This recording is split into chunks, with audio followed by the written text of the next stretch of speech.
Sementara itu pemirsa, dilibatkannya secara penuh desa adat dalam mensukseskan Perbup nomor 47 tahun 2018 melalui awik-awik dan prarum pengurangan kantong plastik disambut gembira bendesa adat di Kabupaten Badung. Meski demikian, Pemkab Badung diharapkan bisa menyediakan tas pengganti kantong plastik untuk menunjang kegiatan masyarakat. Undangkannya Peraturan Bupati Badung nomor 47 tahun 2018 tentang pengurangan penggunaan kantong plastik merupakan langkah nyata dalam menjaga kelestarian lingkungan, mengingat plastik sangat membahayakan kehidupan.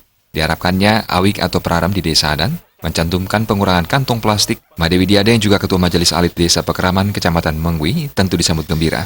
Bahkan pihaknya di desa adat telah melakukan hal tersebut jauh sebelum Perbup ini diundangkan. Meski demikian, Made Widiada sangat berharap Pemkab Badung dapat menyiapkan tas pengganti kantong plastik demi suksesnya pelaksanaan Pergub 47 tahun 2018 yang telah diundangkan tersebut. Selaku pendeso sangat mendukung dan akan melaksanakan Pergub nomor 47 ini demi kelestarian lingkungan, khususnya buat kami di Desa Penarungan. Karena sebelum Pergub ini kami juga sudah memiliki organisasi atau kelompok yang bergerak di bidang lingkungan itu,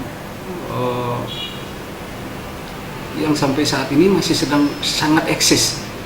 Kemudian di samping itu mudah-mudahan Bapak Bupati beserta jajarannya bisa memikirkan pengganti dari tas plastik itu. Mudah-mudahan itu bisa disiapkan oleh Bapak Bupati dan jajaran sehingga masyarakat semakin disiplin, semakin bisa melaksanakan kebersihan terutama sampah plastik ini.